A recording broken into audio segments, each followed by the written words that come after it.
সাতক্ষীরার ভাইরা, শুরুতে আমি কিছু কথা না বলে আলোচনা শুরু করতে আমাকে সময় দেন। লেট মি টক। আমি কথা বলছি, ঠিক করে দিচ্ছি। সাতক্ষীরার ভাইরা, আপনারা হয়তো অনেকে জানেন, অনেকে জানেন না। আমার জন্ম কিন্তু খুলনার ভেতরে। আমি খুলনায় জন্মগ্রহণ করেছি।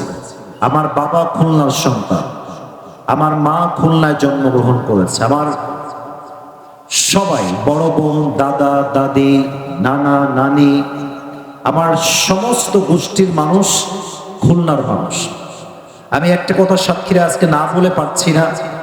সাতক্ষীরার লোক যদি আজকে বিশৃঙ্খলা করে, এরকম আমাকে দেখার জন্য, ক্যামেরার জন্য জায়গা না হওয়ার জন্য দাঁড়িয়ে দাঁড়িয়ে, যেহেতু আমি খুলনার সন্তান, এটা আমার বিশ্বাস, যেহেতু খুলনার মধ্যেই সাতক্ষীরার জেলাটা পড়ে, তো আমি আসিফ হুজুর যদি খুলনার সন্তান হই, আমি সাতক্ষীরারও সন্তান। যুবক ভাইরা, আওয়াজ যদি এরকম হয়, চিল্লাফাল্লা হয়, এটা আমারও বদনাম হবে। কলিজার ভাইরা, মিডিয়ার ভাইরা রেকর্ড করছে, মেহেরবানি করে সাতক্ষীরার বদনাম আমরা কেউ করব না।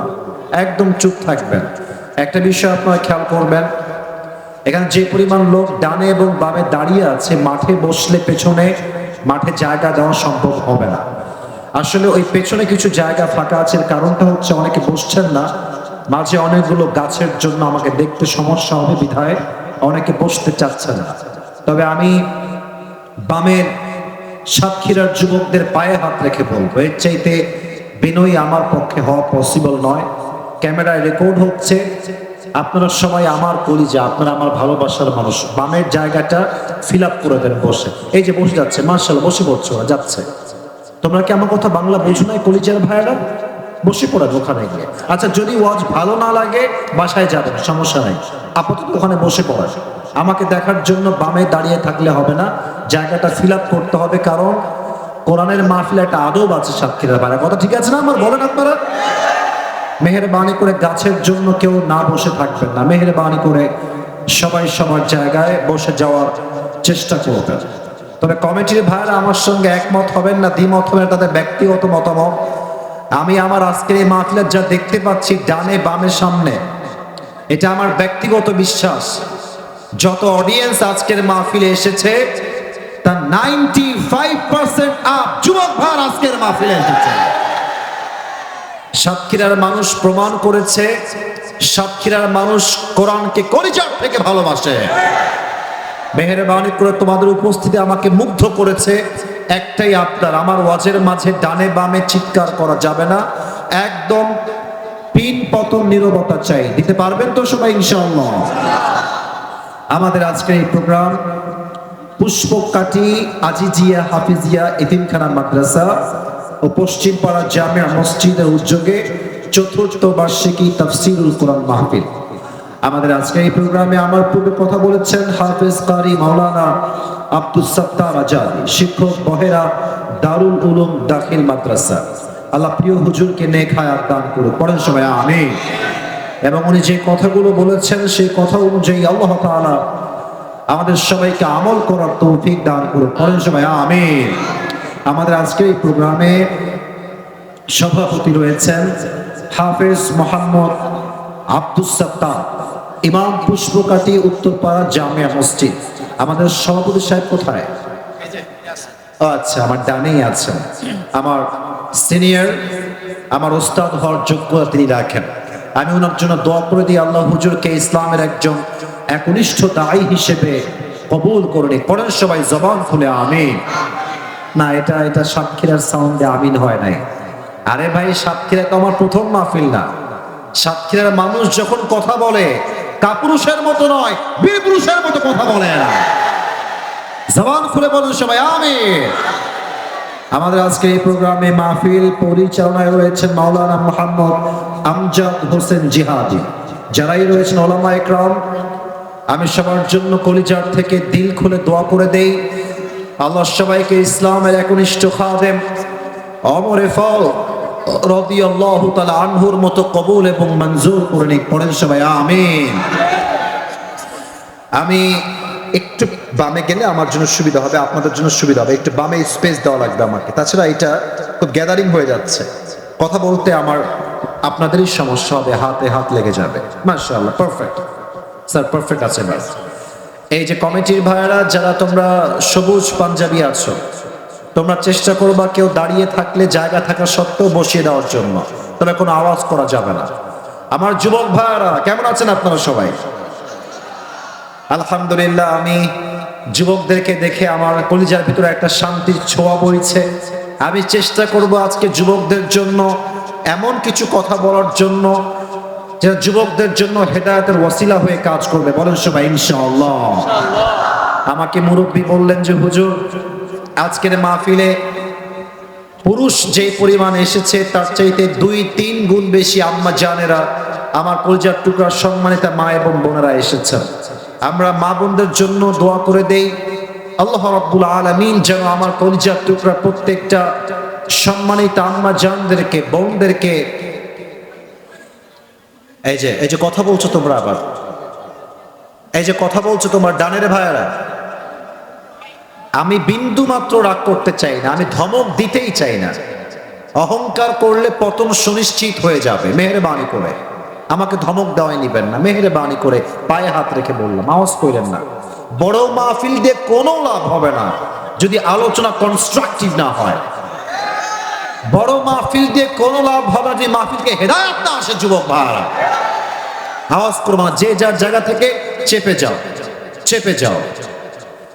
আমি বাংলাদেশকে নিয়ে 5টা মিনিট কিছু সময় কথা বলতে চাই। এরপরে ইনশাআল্লাহ আমি আমার সেন্ট্রাল থিম বা সাবজেক্ট ম্যাটারে ফিরে যাওয়ার সর্বোচ্চ চেষ্টা করব। সাতক্ষীরার ভাইরা, আমার 2 হাত দেখে একজনের নাম আপনাদের সবাইকে গ্যাস করে বলতে হবে। আশা রাখছি আপনারা বলতে ব্যর্থ হবেন না। এই দেশটা সেকেন্ড টাইম স্বাধীন যখন হয়েছিল, একজন যুবক তার 2 হাত এমনে পেতে দিয়ে বুকের তাজা রক্ত দিয়ে শহীদ হয়েছিল। যুবকটার নাম কি ছিল? শহীদ আবু সাইদ। তার বুকের তাজা রক্ত দিয়েছিল সেই দিন, আর সে প্রমাণ করেছিল মুসলমান যখন বাঁচে কাপুরুষের মতো নয়, তারা বীর পুরুষের মতো বাঁচে। আপনারা অনেক কথায় আমার রাগ করতে পারেন, তবে আমাকে কিছু কথা না বললে আজকের এই মাহফিলে মনে হচ্ছে হকটা আদায় হবে না। আপনাদের সাতক্ষীরার পাশেই হচ্ছে যশোর জেলা। আপনাদের সকলের প্রিয় কলিজার টুকরা মিজানুর রহমান আজহারি হুজুর যশোরে এসেছিলেন। উনি একটা কথা বলেছিলেন যে এক দল খেয়ে গেছে, আর এক দল খাওয়ার জন্য অলরেডি বসে আছে। আমি একটা কথা বলতে চাই, আজহারি সাহেব কোন দলের নাম কিন্তু উল্লেখ করেন নাই। আমি আসিফ হুজুর আল্লাহকে সাক্ষী রেখে বলছি, আজকের এই মাহফিলে রাজনৈতিক কোন দলের সঙ্গে আমার কোনো ব্যক্তিগত হিংসা নেই, বিদ্বেষ নেই, কোনো প্রকার রেষারেষি নেই।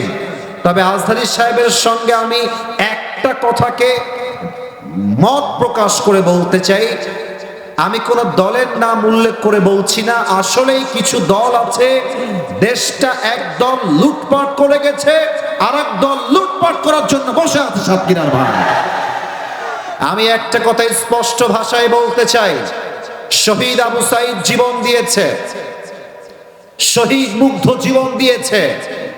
তারা জীবন দিয়েছে দেশটাকে লুটপাট করবার জন্য নয়, তাদের জীবন দিয়ে এটাই তারা প্রমাণ করেছে এই দেশটার জাস্ট কোটা সংস্কার করলে হবে না, পুরো দেশটাকেই আমার সংস্কার করতে হবে। তবে হ্যাঁ, আপনারা সবাই খেয়াল করেছেন কিনা আমি জানি না। আচ্ছা, আস্তে কথা না বলে ইঙ্গিতে বসায় দাও, কথা বলো না, ইঙ্গিতে বসাও।